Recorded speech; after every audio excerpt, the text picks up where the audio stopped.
before I go over how I made $20,000 with my own dropshipping store. Dropshipping is making a major comeback. Dropshipping. And if dropshipping didn't exist, I would probably be homeless. They were going to be dropshipping. If it's possible to become a millionaire with dropshipping. Over $1 million in millions of dollars from dropshipping. ታዲያ dropshipping ምንድነው? dropshipping በቀላሉ ለመረዳት ይሄን ምሳሌ ተመልከቱ። ለምሳሌ እናንተ ከአሊኤክስፕረስ ወይም ደግሞ አማዞን ላይ የተመቻቸውን ፕሮዳክቶች ወደ እናንተ ድረገጽ ወይም ኦንላይን ስቶር ላይ ታስቀምጣላችሁ። ነገር ግን ስታስቀምጡ ዋናው ላይ ያለው ዋጋ ላይ የሆነ ያክል እየጨመራችሁ ነው የምታስቀምጡት። ከዛ በኋላ ሰዎች ከየትም ዓለም ላይ ሆነው ከናንተ ዌብሳይት ላይ ቢያዙ ራሱ አሊኤክስፕረስ ወይም አሊባባ ወይም አማዞን ወይም ኢቤይ ወደ እነሱ ይልክላቸዋል ማለት ነው። እዚህ መሃል ላይ እናንተ ምንም አይነት ንክኪ አይኖራችሁ። ልክ ፕሮዳክቱ ከተሸጠ በኋላ ከሚኖረው ትርፍ ላይ ተወስዳላችሁ ማለት ነው። ትርፋችሁ እናንተ አትርፋችሁ ያስገባችሁትን። ስለዚህ dropshipping ማለት ይሄ ነው። በዚህ ቪዲዮ ላይ አጠር ያለ ስለ dropshipping ምንድነው፣ ጥቅሙ ምንድነው፣ እንዴት ነው ስቴፖቹ፣ እንዴት አድርገን ነው መጀመር የምንችለው፣ ራይት ሰፕላየሮችን ወይም አቅራቢዎችን እንዴት ማግኘት እንችላለን፣ ኦንላይን ስቶር እንዴት ነው ማዘጋጀት የምንችለውና እንዴት አድርገን ነው ገዢዎችንስ አትራክት ማድረግ እና መሳብ የምንችለው የሚለውን እንመለከታለን። ቪዲዮውን እስከ መጨረሻው ተመልከቱት። ዋና ዋና ጥቅሞች አሉት። የመጀመሪያው ምንም አይነት ኢንቬንቶሪ ያስፈልጋችሁ እንደ ሱቅ ወይም እንደ ፊዚካል ስቶር ማለት ነው የምታስቀምጡበት ቦታ ምናምን አያስፈልግም እቃው፣ ምክንያቱም ኦንላይን ስለሆነ ማለት ነው። ምንም አይነት እቃ አይኖራችሁም። ሁለተኛው በልክ መላክ ትችላላችሁ። በልክ እቃዎች ለምሳሌ ቲሸርት ከሆነ 100,000 ቲሸርት ቢሏችሁ 100,000 ቲሸርት ትክክለኛ የራሳችሁ ፊዚካል ሱቅ ቢሆን በጣም ከባድ ነው አይደል ሃንድል ማድረግ። ይሄኛው ግን አያስፈልገውም፣ ምክንያቱም ራሱ አሊኤክስፕረስ ዲል የሚያደርገው ጉዳይ ስለሚሆን ማለት ነው። ሶስተኛው ሌበር አይኖርም፣ ምንም አይነት ተሸካሚ እቃ ማጓጓዝ ምናምን የምትሉት ነገር በሙሉ ስለሚቀር ማለት ነው። ስለዚህ ባጭሩ ከሎጂስቲክስ ጋር የተያያዘ ጉዳዮች በሙሉ ይቀራሉ ማለት ነው።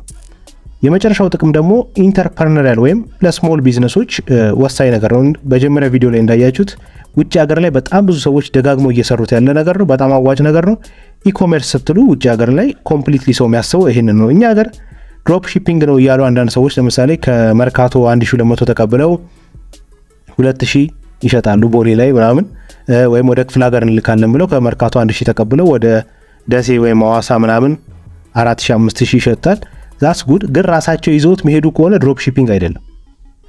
ድሮፕ ሺፒንግ ሐሳቡ ምንድነው? እናንተ ማስታወቂያውን ብቻና ክላይንት ማምጣት ብቻ ነው ከናንተ የሚጠበቀው። ስለዚህ ድሮፕ ሺፒንግ ለመሆን ሎጂስቲክስ ፓርቱን ፓኬጅ ማድረጉን ሺፕ ማድረጉን እናንተ መነካካት የለባችሁም። ኮምፕሊትሊ ራሱ አቅራቢው ድርጅት ነው ሙሉን የሚያደርገው ማለት ነው። ሁለተኛው ስቴፕ እንግዲህ እንዴት ነው ታዲያ ድሮፕ ሺፒንግ መጀመር የሚቻለው? በዛሬ ቪዲዮ ላይ እንግዲህ ሪል ታይም ኤግዛምፕሎችን አላሳያችሁም፣ ቲዮሬቲካል ነገሩን ነው ማሳያችሁ።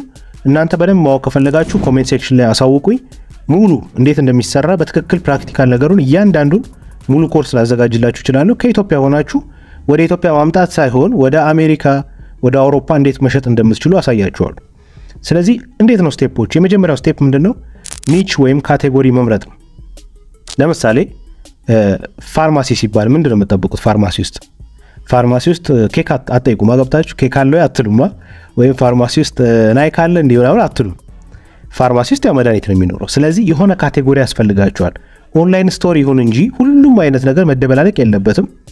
ኦንላይን ስቶር ሆኖ የሆነ ነገር ላይ ነው መሆን ያለበት። ኒች ሊኖረው ይገባል ማለት ነው። ስለዚህ ጥሩ ኒች፣ ጥሩ አዋጭ ነገር ማወቅ አለባችሁ እና ደግሞ ከምታስተዋውቁት ሀገር አንፃር የተሻለ ፕሮዳክት ነው የምትሉትን ነው ማሰብ ያለባችሁ። ለምሳሌ አይፎንን ድሮፕ ሺፕ አደርጋለሁ ወደ አሜሪካ ብትሉ ያን ያህል አዋጭ አይሆንም፣ ምክንያቱም አፕል የራሱ ስቶር ስለሚኖረው ማለት ነው። ስለዚህ ከምታስቡት ሎኬሽን አንፃር እዚህ ሀገር ላይ ነው ከምሰራው ከምትሉት አንፃር የተሻለ ፕሮዳክት ነው መምረጥ ያለባችሁ። ለምሳሌ ቀለል ያለ ስፖርት መስሪያዎች ወይም የዮጋ ምንጣፍ ሊሆን ይችላል። ለምሳሌ የዮጋ ምንጣፍ ለአሜሪካ ማርኬት ነው ማቀርበው ብትሉ ያ አሪፍ ካቴጎሪ ሊሆን ይችላል ለድሮፕ ሺፒንግ ማለት ነው። ስለዚህ ከምታቀርቡት ሀገር አንፃር ሊሆን ይገባል። ለምሳሌ እነ ስዊድን ላይ ግሪንላንድ ምናምን ላይ ሂተር ነው ማቀርበው ብትሉ ዛት ማይት የሆነ ሴንስ ይሰጣል አይደል? ስለዚህ የምትመርጡት ካቴጎሪ ከዚህ አንፃር ማወቅ አለባችሁ። ሁለተኛው እንግዲህ ሰፋ ያለ ሪሰርች መስራት አለባችሁ። በጣም ከምታስቡት በላይ ብዙ ድሮፕ ሺፒንግ ኦንላይን ስቶሮች አሉ ዓለም ላይ ያሉ ማለት። ስለዚህ ከናንተ ከምትሰሩበት ቦታ አንፃር ካሰባችሁት አንፃር ለምሳሌ ካናዳ ላይ ከሆነ የምታስቡት ካናዳ ላይ ያሉ ድሮፕ ሺፒንግ ካምፓኒዎችን ሪሰርች አድርጎ ኦንላይን ነው የሚሆኑት፣ ፊዚካሊ የሉም። አብዛኛዎቹ ከቤት ውስጥ ነው የሚሰሩት። ስለዚህ ሪሰርች በደንብ አድርጉና ምን አይነት ካቴጎሪ ነው አሪፍ እነሱ ጋር እየተሸጠ ያለው ምንድነው የሚለው ማወቅ ትችላላችሁ ማለት ነው። ሶስተኛው ኦንላይን ስቶር መስራት ነው። ኦንላይን ስቶር መስራት በጣም ቀላል ነው። ብዙ የተካበረ ነገር የለውም። ኢኮሜርስ ዌብሳይቶች በጣም ብዙ አሉ ከሾፒፋይ ጀምሮ WooCommerce አለ ዊክስ ብዙ አሉ ስለዚህ እነሱን መርጣችሁ ኦንላይን ስቶር ትከፍታላችሁ ማለት ነው ከዛ በኋላ አራተኛው ማስተዋወቅ ነው ወይ ማርኬቲንግ ነው ማርኬቲንግ ሰራናችሁ ማለት ነው እዚህ ላይ በዲቴል በኋላ ላይ ነገራችኋለሁ ስለዚህ እሱ ነው ስቴፖቹ እነዚህ ናቸው ስለዚህ አሁን እንዴት ነው ታዲያ አሪፍ አቅራቢዎችን ማግኘት የምንችለው አሪፍ አቅራቢዎች እንዴት ነው የሚገኙት ልክ ፊዚካሊ አጭበርባሪ እንዳለው ሁሉ ኦንላይን ላይ አጭበርባሪ በጣም ብዙ አለ ስለዚህ መጀመሪያው ሪሰርች ሰፕላየሮችን ሪሰርች በደንብ ማድረግ አለባችሁ አሊኤክስፕረስ ላይ ስለ ያንዳንዱ አቅራቢ ወይም ስለ ያንዳንዱ ሰፕላየር ዲቴይልድ የሆነ መረጃዎች አሉ ገብታችሁ ቬሪፋይድ ናቸው ወይ ምን ያህል ሸጠዋል ከዚህ በፊት ምን ያህል ሺፕመንት አድርገዋል ምን ያህል ፓኬጅ አድርገዋል ምን ያህል ጊዜ ፓኬጅ አድርገው ሰው ጋር አልደረሰም ትራክ ይደረጋል የሁሉ ዳታ ስለዚህ እሱ ሪሰርች ማድረግ ያስፈልጋል ሁለተኛው ደግሞ ከምትፈልጉት እቃ አንፃር ራይት የሆኑ ሰርች ተርሞችን መጠቀም መቻል አለባችሁ ራይት የሆኑ ሰርች ተርሞች ማለት ለምሳሌ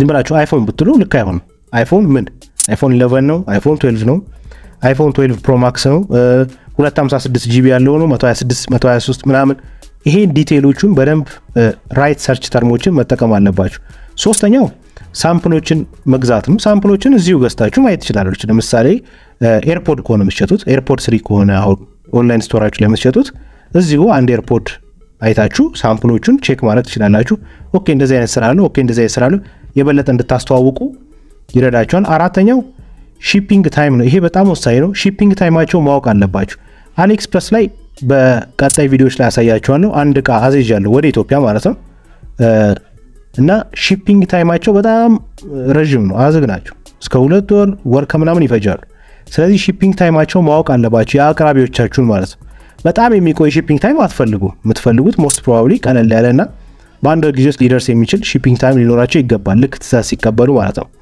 አምስተኛው ደግሞ ዋጋ ላይ መደራደር ትችላላችሁ ልክ ፊዚካሊ እንዳለው ገበያ ኦንላይን ላይ ዋጋ መደራደር ትችላላችሁ ስለዚህ በጣም ውድ ነው ብላችሁ የምታስቡት እቃ ከሆነ ቀንሰውላችሁ ለእናንተ በብዛት እንዲያቀርቡላችሁ ማድረግ ትችላላችሁ ማለት ነው እንግዲህ ኦንላይን ስቶር እንዴት ነው ሴትአፕ የምናደርገው የመጀመሪያው ኢኮሜርስ ፕላትፎርም ትመርጣላችሁ ኢኮሜርስ ፕላትፎርም መምረጥ ግዴታ ነው ያው ኦንላይን ስለሆነ የግድ ስቶር ይፈልጋል ስቶር ያ ስቶር ምንድነው የሚያደርገው እቃዎችን ከአሊኤክስፕረስ ላይ ያመጣላችሁና እናንተ ስቶር ላይ ያስቀምጥላችኋል ማለት ነው ለምሳሌ እዚህ ጋር መታየት የኔ ሾፒፋይ ኢኮሜርስ ፕላትፎርም ነው ቲሸርቶች ምናምን ነው ፕሪንትድ የሆኑ ማቴሪያሎችንና አልፎ አልፎ የጊፍት ነገሮችን የሚሸጥበት ኦንላይን ኢኮሜርስ ዌብሳይት ነው እንደምትመለከቱት እያንዳንዱ ነገሮች ያስቀምጥልኛል ማለት ነው ማዘዝ ብትፈልጉ እዚህ ላይ ማዘዝ ትችላላችሁ እያንዳንዱ ነገር ኦርደር ማድረግ ብትፈልጉ እሱ ላይ ማድረግ ትችላላችሁ ስለዚህ ኢኮሜርስ ፕላትፎርም በጣም ወሳኝ ነው ስትመርጡ መምረጥ ትችላላችሁ ብዙ አይነት ዌብሳይቶች ስላሉ ማለት ነው እኔ እንግዲህ ሾፒፋይ ነው በጣም ሰጀስት ማድረጋችሁ ግን ማጀንቶ አለ WooCommerce አለ ቢግኮሜርስ የሚባል አለ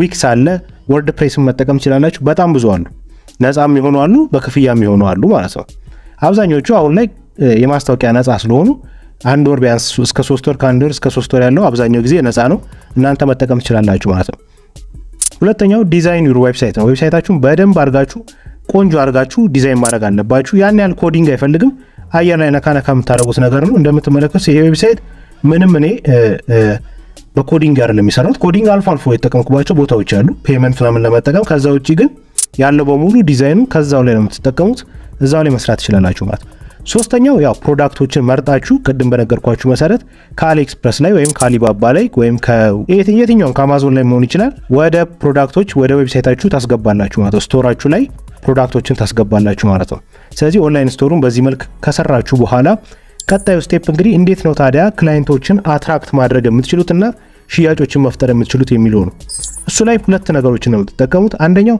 ፌስቡክ አድስ ነው ሁለተኛው ቲክቶክ አድስ ነው ፌስቡክ አድስ ብዙ ጊዜ ያስመርጣችኋል ለምን አይነት ኦዲየንስ ነው ለምሳሌ ለአሜሪካ ማርኬት ከሆነ የምትሰሩት ለአሜሪካ ኦዲየንስ ነው እድሜው ደግሞ ከዚህ ሆነ ልትሉ ትችላላችሁ ለምሳሌ ዮጋ ካላችሁ በብዛት ዮጋ የሚሰራው ምን አይነት ማህበረሰብ ነው እድሜውን ታስተካክላላችሁ የት አካባቢ አብዛኛው ማስታወቂያ የምትፈልጉበትን ቦታ ታሳያላችሁ ከዛ በኋላ ፌስቡክ ራሱ ራን ያደርግላችኋል ማለት ነው አድቨርታይዝመንቱ ቲክቶክ አድስም ልክ እንደዛው ታርጌት ኦዲየንሳችሁን ትነግሩታላችሁ ከዛ በኋላ ማስታወቂያዎችን ትለቃላችሁ በፍጥነት ከስተመሮች ጋር ይደርሳል ማለት ነው ስለዚህ ትዛዝ ተቀበላላችሁ ማለት ነው ትዛዛችሁ ስትቀበሉ ምንም ከናንተ የሚጠበቅ ነገር የለም የዌብሳይቱን ሊንክ ብቻ ነው ታስቀምጡት እነሱ የገቡ ፕሮዳክቱን ቀጥታ ይመርጣሉ ማለት ነው ይሄን ነገር ፕራክቲካሊ ማየት እንፈልጋለን ከኢትዮጵያ ሆነን ወደ ሌሎች ሀገሮች ድሮፕ ሺፒንግ መስራት እንፈልጋለን እና በደንብ ማወቅ እንፈልጋለን የምትሉ ከሆነ ኮሜንት ሴክሽን ላይ አሳውቁኝ